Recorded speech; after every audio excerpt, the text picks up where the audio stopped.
Bonjour à toutes et à tous. Bienvenue sur cette quatrième session de l'InVivox Academy. On va se donner une ou deux petites minutes pour vous laisser rentrer les uns après les autres sur cette académie. On a aujourd'hui l'honneur, le plaisir d'accueillir Monsieur Franck Lemaire qui va vous guider sur justement un sujet chaud du moment, comment garder le contact avec des professionnels de santé devenus complètement inaccessibles. Donc voilà, je suis Julien Delpech et je vais vous accueillir, je vais continuer de vous accueillir pendant encore une ou deux minutes. Bienvenue dans cette InVivox Academy, donc c'est la quatrième session. L'idée de cette académie, c'est de vous faire de manière courte, de vous proposer de manière courte un topo, un talk d'une vingtaine de minutes sur un sujet spécifique. On vous livre, nous ou nos invités, vous livre des clés. Alors on sait que ces clés ne sont pas des clés universelles, mais vous livre là, des clés du moment pour aborder la santé et le digital. On a aujourd'hui Franck Lemaire, on va avoir dans les jours qui viennent l'équipe de Bearing Point qui va vous parler du multicanal. Ensuite, je vais reprendre la main et puis on va parler des événements digitaux et comment les faire cohabiter en 2021. On a le plaisir d'accueillir Jérôme Leleu ensuite qui va nous parler de simulation. Et puis ensuite, l'équipe de Strammer qui va parler des profils justement pour accompagner la transformation digitale. Bienvenue à tous. Donc, je vais lancer cette session.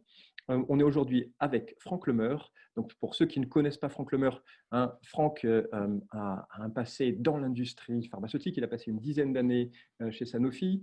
Et puis aujourd'hui, Franck, on le connaît parce qu'il vient d'organiser un événement extraordinaire qui s'appelait Pharma Health Tech. Il a eu l'audace, il a eu le courage de transformer cet événement qui était un événement physique et de le transformer en événement complètement digital. On lui prévoyait pique-pendre. Finalement, il a réussi à réunir quasiment 500 personnes sur une journée avec plein de tables rondes. Je vous invite, tous les replays sont disponibles. Allez sur le compte LinkedIn de Franck et vous aurez accès à tous les replays. Voilà, sans plus attendre, je vous laisse dans les mains de Franck. N'hésitez pas, quand vous voulez poser des questions, on posera les questions à la fin de la session, au bout de 20 minutes.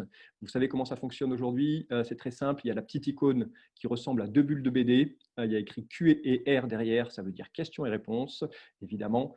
Posez toutes vos questions et on posera les questions à la fin de la session à Franck pendant une dizaine de minutes. Merci Franck. The floor is yours, comme on dit en français.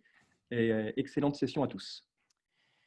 Bonjour à toutes et à tous. Merci infiniment, Julien, de m'avoir invité avec toute l'équipe Invivox à cette Web Academy, Invivox Academy. J'ai bien aimé la signature No Bullshit. Sachez, on l'a utilisé pas mal ces derniers temps. Je suis ravi d'intervenir sur ce sujet que je considère être un des sujets prioritaires de la pharma. Alors, j'ai passé un peu plus de temps chez Sanofi. J'ai passé 24 ans chez Sanofi et j'ai créé Tech2Med il y a maintenant un peu plus de 3 ans, avec après un passage dans une start-up en santé. Et aujourd'hui, il s'avère que c'est le sujet dans les sujets tech et santé que j'ai, le sujet de la communication et des modèles d'interaction est un sujet sur lequel j'interviens de plus en plus, à la fois comme conseil, mais aussi comme formateur sur ces sujets-là. J'ai envie d'aborder 3-4 parties peut-être avec vous pour un peu la séquence et le cheminement que j'ai. C'est d'abord, quelles sont les tendances? Qu'est-ce qui se passe sur le terrain? Quelle est la réalité du quotidien? Voilà, comment déjà les profils de santé, la cible des pharma ou les différents interlocuteurs de la pharma évoluent. Après, je pense qu'on abordera une partie un peu, qu'est-ce qu'on fait? Comment on repense son modèle d'interaction, et puis finalement quelle peut être la stratégie, les fondamentaux à réaliser pour arriver à engager ou à y faire évoluer son modèle d'interaction. Sachant qu'il n'y a pas de règle absolue, il n'y a pas de définition absolue de ce qu'il faut faire, mais on peut penser que voilà, les tendances et l'écoute de la réalité nous permettent de vraiment se dire voilà, il faut engager. Alors, on a beaucoup parlé de l'effet Covid. Et en fait, on en avoir parlé un peu avec Julien, quelque chose qu'on peut un peu casser en là, parce que toutes les tendances qu'on vit aujourd'hui sont des tendances qui étaient bien établies depuis un certain temps. Vous savez que la pyramide des âges des médecins évolue, la pyramide des interlocuteurs de la pharma du terrain évolue aussi. Et donc, on avait déjà dans un certain nombre de rapports, d'études, je aussi peux citer la FNIM 2019, la Fédération nationale de l'information médicale, qui a fait déjà une étude intéressante sur les moyens d'information des profils de santé. Vous avez le LEM qui a fait une étude auprès de 450 médecins qui ne l'a pas publié, mais dont j'ai pu avoir quelques insights intéressants là-dessus. Donc, en fait, on a beaucoup de points de convergence qui disent que toutes ces tendances d'évolution des problèmes de santé en matière d'information médicale, de renseignement, aussi bien sur des questions scientifiques, environnementales qu'au niveau des produits, étaient déjà en évolution. Le Covid a fait finalement que accélérer, grossir le trait voilà, de l'inadéquation ou de la difficulté d'évoluer sur ce chose. Donc, voilà. Donc ça c'est un point important. J'avais pu parler dans certaines interventions l'année dernière de ce que la pharma pourrait connaître un jour, c'est-à-dire entre la patent cliff, qui a été un des moments clés de l'histoire de la pharma, peut-être quelque chose qui pourrait s'appeler plutôt la customer cliff, c'est-à-dire un moment on a peut-être laissé de côté une nouvelle génération de pratiques, d'usages, de ce qu'on appelle plutôt les jeunes générations de médecins, qui sont beaucoup plus difficiles d'accès, beaucoup plus défiants vis-à-vis des relations, qui ont été un peu biberonnés aussi au complot, à la théorie du complot, à la défiance, et dans un cadre réglementaire toujours plus exigeant avec, vous savez, les lois anti-cadeaux, les lois d'accès sur les internes, etc. Donc en fait, on voit bien qu'il y a un certain nombre de tendances qui se confirment et qu'il faut prendre en compte. Et puis de l'autre côté, on garde toujours notre modèle. Il faut savoir que la pharma est une industrie quand même qui vit correctement, qui n'est pas ce qu'on appelle sur des burning platforms, c'est-à-dire qu'elle n'est pas contrainte comme pourrait être la Fnac ou Darty face à un Amazon qui arrive. Donc, c'est-à-dire les cycles de changement ne sont pas du tout les mêmes. Et puis finalement, même si le Covid a été une difficulté, vous savez, la plupart des labos ont reconstruit leurs interactions comme ça l'était avant, avec des difficultés qui se précisent et qui s'annoncent, en tout cas, on l'a encore entendu hier. Donc voilà. Donc juste peut-être pour dire qu'en fait, ces tendances, elles sont quand même assez bien établies dans le temps. Et donc, qu'est-ce que ça veut dire? Ça veut dire qu'il va falloir repenser, adapter, revoir ces interactions par rapport aux attentes et par rapport à l'expérience qu'on veut bâtir avec les professionnels de santé. Si ça n'est pas le cas, si on ne le fait pas, il y a d'autres intermédiaires d'information que sont ce que j'appelle quelque part un peu les Netflix. Vous savez, c'est toute cette offre de contenu extrêmement riche, flex, qui peut être mis sous différentes langues, sous différents formats, qui intègre de la vidéo, du son, voilà, qui est quand même très adapté à mode de consommation aujourd'hui de contenu. C'est pour ça qu'on les appelle les Netflix. Dedans, vous pouvez y mettre Univadis, vous pouvez mettre Medscape, vous pouvez mettre Doc Evidence, vous pouvez mettre DocCheck, enfin toute cette organisation de contenu qui se fait. J'oublie Quotidien du médecin, Egora, même les plateformes éditoriales qui existent aujourd'hui. Et donc forcément, on a déjà des sources d'informations médicales.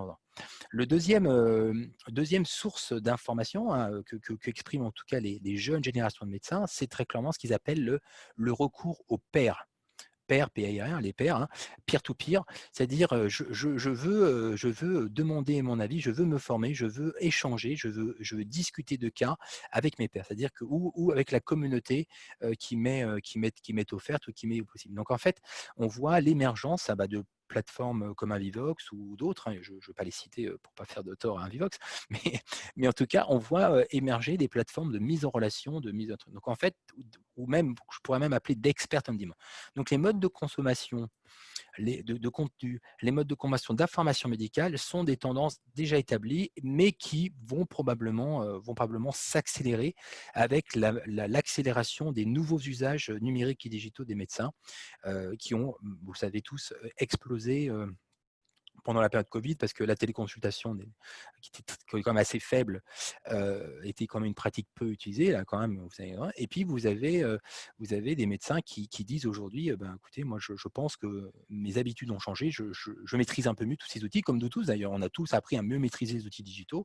La preuve en est, et tu l'as cité, Julien, le PharmaLtech, on s'est adapté, finalement, ça s'est bien passé, mais voilà, donc en fait, on s'adapte, et l'auditoire, les usagers s'adaptent aussi exactement. Vous avez des éléments qui confirment ça. D'ailleurs, je reprends le baromètre qui a été fait par Atawao ou par Elsmi pendant le Covid et qui montre qu'aujourd'hui, les nouvelles attentes des médecins, c'est très clairement de ne pas remettre en question le face-face. Ça je le dis, je le redis, je le réécris souvent. Il n'est pas en question de remettre en cause l'interaction humaine et le rapport là-dessus. C'est très important et dans toutes nos affaires à nous, même nos activités professionnelles, on a toujours besoin de ce contact face-face. Mais on va vers quelque chose de plus en plus hybride, c'est-à-dire où on va avoir un partage, un agenda qui va se partager entre des interactions digitales avec des contenus digitaux qu'on appelle des contenus flexibles, qu'on appelle des snack content qui vont être très importants, des capsules, des moments, des replays, toutes ces choses-là, où le contenu va devenir le nerf de la guerre. Et puis, vous avez cette continuité de face-face très importante parce qu'elle est souvent transactionnelle, elle permet aussi d'engager beaucoup plus. Donc, on a de l'avenir pour le face-face, très clairement, mais on a aussi beaucoup d'avenir sur tout ce qui va être digital et tout ça. Donc, les labos, dans cette période-là, ils avaient déjà quelque part mis en place leur Customer Relationship Management, ils avaient déjà mis en place leur structure IT, ils avaient déjà mis ça. Là, ce qu'ils ont fait dans la précipitation et de manière assez rapide, ils ont un peu rebranché tous les tuyaux. Alors, ça leur a exposé à de nouveaux problèmes, les problèmes parfois de format. Il faut toujours rester dans une dynamique réglementaire, donc il y a des formats qui n'étaient pas adaptés. C'est comme si vous faites une visite à distance avec un ADV qui est juste mis en format PDF, ça c'est pas forcément toujours adapté, donc il fallait revoir les formats, les contenus, donc il y a eu pas mal de trucs. Et puis, ils se sont habitués à reprocessiser quelque part leur comité d'éditoriaux interne, la capacité à emborder l'IT, mais aussi le réglementaire, le médical pour coécrire ou aller plus vite dans la capacité à courir conduit parce que la vitesse est importante, etc., etc. Et puis, on voit que les maîtrises des canaux commencent. Bon, il y a eu le gros débat de la visite à distance qui a été voilà, un peu une difficulté de mise en œuvre, mais qui commence à être une pratique difficile, mais qui est une pratique maintenant qui s'est installée. Si on devait dire aujourd'hui, entre tout ce qu'on entend, où on en est aujourd'hui la pharma en matière de pratiques digitales d'interaction, vous avez, je veux dire que tous les laboratoires sont équipés pour faire des interactions digitales, à part certains qui ne sont pas des grandes entreprises, qui n'ont pas forcément les moyens de le faire, mais qui bricolent un peu et qui s'adaptent avec des moyens moins coûteux et tout à fait possible. Et ce qui va faire la différence dans le niveau de maturité pratique, c'est la capacité à la fois à personnaliser la relation, c'est-à-dire d'avoir une connaissance client extrêmement forte et donc d'avoir les contenus, les différents moyens pour personnaliser cette interaction. Donc, voilà un peu pour moi les tendances clés. Donc, je dirais que la pharma a du travail en perspective de nouvelles attentes, de nouvelles générations qui arrivent pour adapter et puis d'adaptation aussi d'elle-même de ses propres aides. Donc, on a de nouvelles conditions qui se réunissent pour faire évoluer bien évidemment ce modèle d'engagement. Voilà. Alors, si on parle un peu de prospective, c'est-à-dire qu'est-ce qu'il faut faire, s'il y avait une recette, s'il y avait des briques à construire, des fondamentaux à construire pour y arriver, je dirais que la première brique pour un modèle d'interaction personnalisé, évolutif et fort, parce que pourquoi je dis que ça doit être fort, c'est parce que quelque part, tous les laboratoires vont se retrouver dans une compétition d'audience. Là, avant, on parlait de part de voix. Part de voix, par rapport au nombre de contacts qu'on faisait, là, on va être peut-être plus sur des compétitions de part d'audience et où l'audience n'est plus qu'entre pharma, mais aussi de ce que je disais avec d'autres acteurs du numérique, les plateformes peer-to-peer, les Netflix, etc. Donc, il y a une dynamique d'audience à voir. La première brique qui est très importante, c'est la capacité à mieux connaître et à mieux intégrer, mémoriser, tracer l'expérience client, la connaissance client. Si vous regardez comment les laboratoires pharma ont désinvesti les études de marché, les études de segmentation, les études de profil, la capacité à aller chercher de nouvelles variables d'explication d'un comportement d'un client. Là, il y a eu quand même pour moi, et je vous le dis en connaissance de cause, parce que je suis un vrai acteur des études, j'ai dû passer la moitié de ma carrière à être au business excellence en études de marché, en stratégie. J'ai toujours le sentiment qu'on rabotait tous les ans voilà, le data management, les structures, les chefs de référentiel de données et les budgets d'études de marché. Donc au total, toute l'industrie a à peu près les mêmes informations, c'est quelquefois le potentiel de prescription, enfin tout le temps le potentiel et la capacité ou pas de recevoir la fiche médicale. Et pour autant, eh ben, il faut rentrer de nouvelles informations, des informations qui sont plus basées sur les centres d'intérêt, sur les centres d'utilité et puis aussi les modalités d'interaction, c'est-à-dire simplement les canaux préférentiels. Est-ce que ce docteur, il est complètement ouvert à des interactions numériques ou pas du tout, il est fermé, c'est con. Est-ce qu'il est, voilà, et savoir quand on peut le faire, etc. Donc en fait, ça devient de nouvelles informations clés pour adapter le modèle d'interaction qui, encore une fois, sera très probablement hybride demain. Et puis aussi, quand on fait des études de marché, tout ça, on commence à revisiter sa cible dans sa totalité. C'est-à-dire qu'on n'adresse plus ceux simplement qu'on voyait, mais on adresse aussi ceux qu'on ne voyait pas ou qu'on ne voit pas.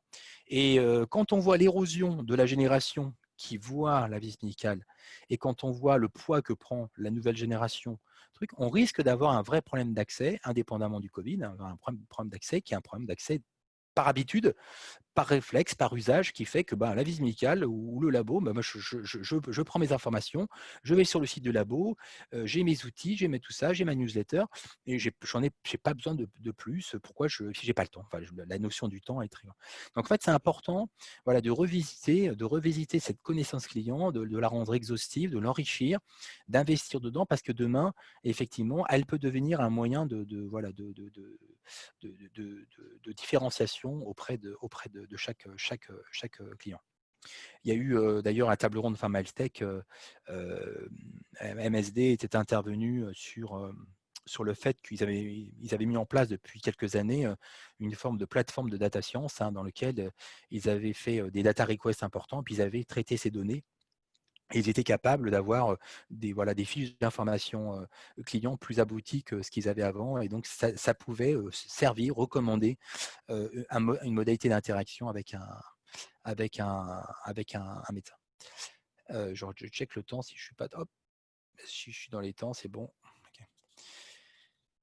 La deuxième brique importante, c'est ce que j'appelle le go-to-market. Et c'est là que je trouve que le médico-marketing, enfin les équipes médico-réglementaires marketing ont un rôle très important. C'est comment finalement, à partir de ses connaissances clients, comment on orchestre son plan marketing de demain, à savoir comment est-ce qu'on essaye de sortir un peu des habitudes. Vous savez, en marketing, on utilise bien évidemment ce qu'on a, le produit, la promotion produit, mais on est dans une forme de cycle, on fait des cycles pour les délégués médicaux, etc. Comment finalement, en utilisant toute cette connaissance client acquise à travers les études de marché, tout ça, on refait des exercices de segmentation avec de la segmentation bien évidemment quantitative. On a besoin bien évidemment de faire des focus business, de savoir où sont faites les prescriptions, tout ça, mais aussi comment on intègre dans ces segmentations des choses qui sont peut-être plus de l'ordre du comportement et de l'attitude, de manière à établir, vous savez, cette notion de persona et qui permettent de scénariser un scénario, une expérience client type. Et si vous ne faites pas ce travail-là en médico-marketing, vous ne planifiez pas finalement les contenus basés sur les intérêts que vous allez identifier dans vos études. C'est-à-dire que si vous restez dans la production habituelle, vous n'allez pas adapter les bons contenus avec les bons formats par rapport aux interactions.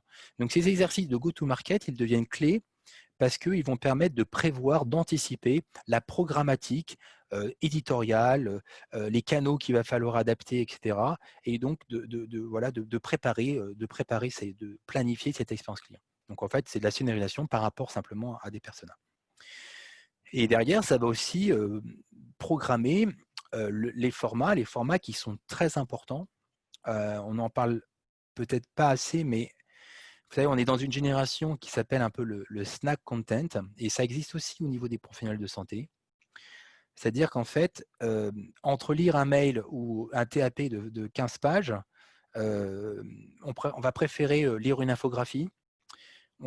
Même si les mentions légales sont mises à côté, hein, mais on va préférer lire une infographie. On va préférer peut-être écouter un expert faire une présentation courte de la biblio, l'infographie dans un format vidéo court, voir un podcast, voir ces choses. Donc en fait, la nouvelle génération, et si vous avez des enfants ados ou un peu plus, la nouvelle génération déjà est dans ce format de contenu efficace, rapide. Voilà, alors c'est comme ça que le monde est fait aujourd'hui, mais c'est aussi dans les jeunes générations qui n'ont de médecins qui n'ont pas forcément aussi le temps nécessaire pour lire tout ça, la capacité à mâcher, synthétiser, utiliser ces. Donc, en fait, je trouve que c'est une énorme opportunité pour la fonction marketing pharma que j'ai vu évoluer au moment où moi j'ai commencé il y a très longtemps et où elle est aujourd'hui, où il y a une capacité aussi peut-être de redonner énormément de perspectives à cette fonction dans la préparation voilà, de ce… voilà. Enfin, pour terminer, la troisième brique, troisième et quatrième brique, c'est effectivement de mettre en place la fameuse capacité de produire du contenu, la Content Factory. Ça veut dire se créer une éditoriale, ça veut dire se créer des process de format court, de fabrication rapide des choses, et donc derrière d'investir dans cette Content Factory. Ça n'est pas gratuit, ça coûte pas mal d'argent, mais ça vous permet, alors vous pouvez le faire en passant des deals avec des sociétés qui produisent du contenu, des agences, etc., ou des experts, mais cette Content Factory, le fait de faire du contenu différencié dans un format adapté est très important. Enfin, dernière brique, pour moi, c'est l'orchestration, la planification. Et là, ça va dépendre beaucoup du délégué médical qui est sur le terrain, de pouvoir jouer avec les moyens qui sont à sa disposition, de pouvoir prendre plaisir à orchestrer, à adapter tous les moyens qu'il a, les canaux et les conduits à disposition, approve d'email, VAD, organiser, inviter un webinaire, etc., de créer une expérience client positive. Et quand je vois la pauvreté des CRM aujourd'hui dans la capacité à restituer les chronologies d'interaction, je me dis qu'on n'est pas encore dans cette idée de créer une expérience positive. Voilà.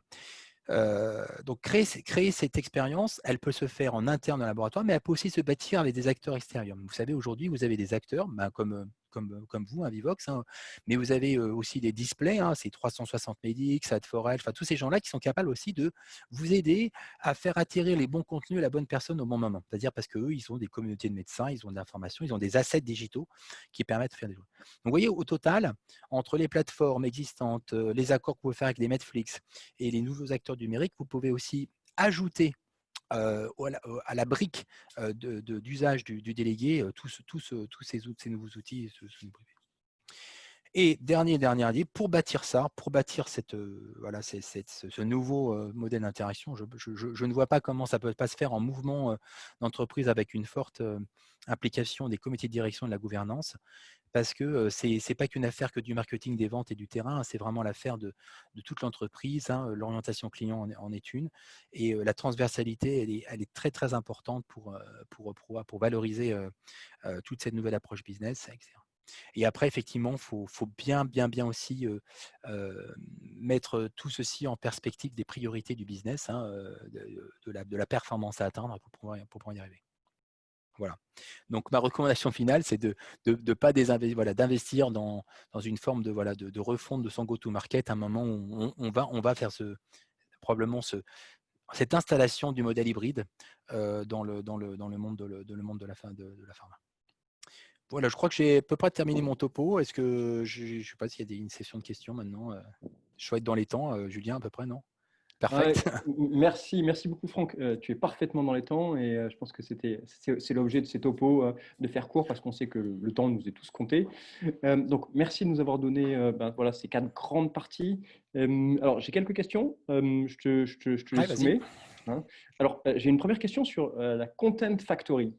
La question c'est les laboratoires ne sont pas équipés en interne pour produire du content. Quelle est ta recommandation?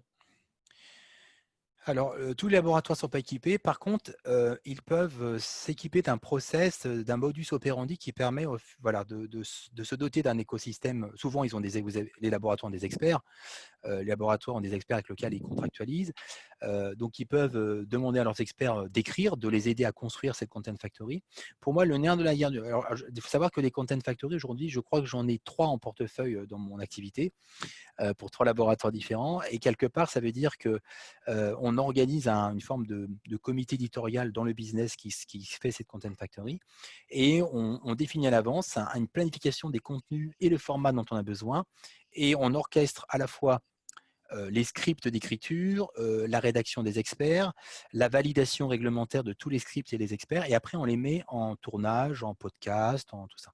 Ça, c'est une façon d'internaliser avec des ressources externes pour le faire. Après, vous avez d'autres approches de Content Factory qui sont de vous appuyer sur des Netflix ou des plateformes éditoriales très puissantes. C'est-à-dire que vous pouvez demander, par exemple, parce que je l'ai fait chez Sanofi, hein, on a passé un deal avec une grosse Netflix pour acheter un domaine thérapeutique. C'est-à-dire qu'on achetait une newsletter sponsorisée par le laboratoire, avec le soutien du laboratoire, dont finalement le laboratoire se désinvestissait un peu du contenu, hein, parce que le contenu appartenait au journal, quelque part au comité éditorial.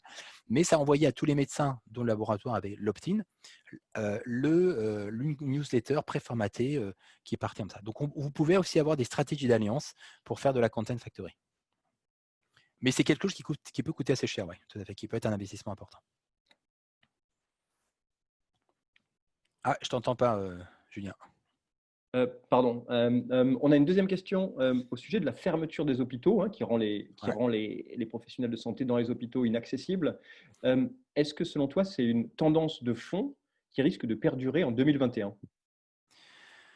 Bon, il y a le contexte actuel, et ça, je sais qu'aujourd'hui, on a des plans blancs qui sont installés dans certaines régions, et puis il y avait eu des hôpitaux qui n'avaient pas souhaité réouvrir les accès à la visite médicale par posture. Donc, je pourrais discuter avec j'ai encore discuté avec un patron des ventes hier pour demander un peu un état. Et on a des endroits où c'est très compliqué d'avoir accès aux médecins, et il y a des délégués qui ne tournent plus du tout, ou pratiquement plus du tout. Et c'est là qu'il faut essayer de trouver de nouveaux moyens. Et dans les nouveaux moyens, c'est comment finalement on est plutôt dans des logiques de pool, c'est-à-dire d'attirer, de faire venir sur des événements faits. Alors, c'est des personnes qu'on souhaiterait voir. Par exemple, je prends l'exemple de la pneumo. En période Covid, vous pensez que les pneumos, ils voient la visite médicale, ils n'ont pas le temps, ils sont en pleine. Les réanimateurs, ils ne peuvent pas. Par contre, ils ont des sujets d'intérêt, ils ont des sujets d'attractivité très forts dans cette période-là par rapport à leur activité, par rapport à leur contexte.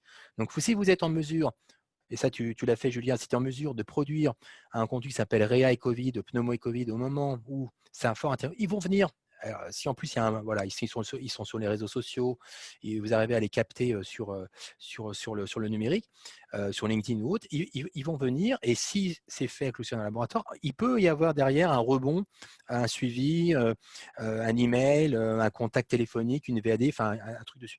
Mais je pense que quand on n'a plus du tout accès, il va y avoir une forme d'instinct de survie, hein, de maintenir une volonté d'interaction. Il va falloir trouver d'autres moyens pour le faire. Et 2021, pour répondre à la question, je pense qu'il y a des hôpitaux qui vont reprendre une normalité vis-à-vis de la visite médicale. Par contre, je pense que certains qui avaient des postures un peu dures vis-à-vis de la médicale vont garder leur gouvernance plutôt de manière assez allonge. Je pense à Paris, à quelques endroits qui se sont dit, il y a eu un effet d'aubaine, donc ils l'ont fait. Merci Franck. Alors, une troisième question de la part de Franz.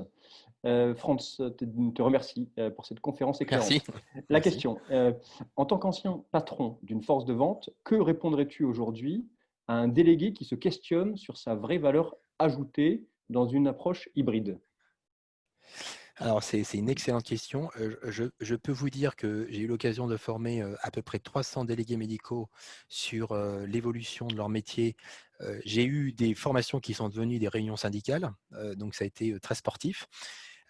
Oui, il y a une peur du délégué à se dire j'ai signé pour faire un métier qui est un métier humain, de face à d'interaction, voilà, où la relation est très forte, et beaucoup ont une résistance au changement qui est tout à fait entendable et naturelle. Maintenant, j'ai envie de dire, il y a deux choses. Un, il faut prendre conscience qu'on a une évolution des pratiques et de l'environnement qui est là, qui est faite. Les entreprises ont des obligations de réussite, de performance et de garder leur part d'audience. Donc, les délégués, vous avez des délégués qui sont très réfractaires et qui ne se voient pas. Et sincèrement, j'ai une grande majorité de délégués qui se disent bon, on va s'y mettre, il faut qu'on se remette en question, on va aller vers hybride. Mais tant que c'est moi qui reste un peu au cœur de l'orchestration, qui reste au cœur du métier, qui reste maître de ma façon de faire cette interaction, cette relation, plutôt, moi je leur disais, plutôt c'est une façon de les valoriser, de les développer. Mais sincèrement, dans la plus grande, toutes les personnes que j'ai eues, tous ont pratiquement compris qu'ils allaient aller vers de l'hybride et qu'ils en étaient très probablement les acteurs de demain là-dessus. Bon, sans parler des postures du LEM, etc. là-dessus, mais on va vers une évolution du métier certaine. Après, vous avez toujours des personnes qui le vivent très très mal, mais c'est comme dans tous les périodes de changement de toutes les industries, de tout le monde. Hein. Ça, c'est la vie. Hein. Merci Franck. Peut-être une dernière question, une avant-dernière question de Jean-Baptiste. Alors, quel conseil pour faire monter en compétence les délégués sur leurs compétences de chef d'orchestre multicanal?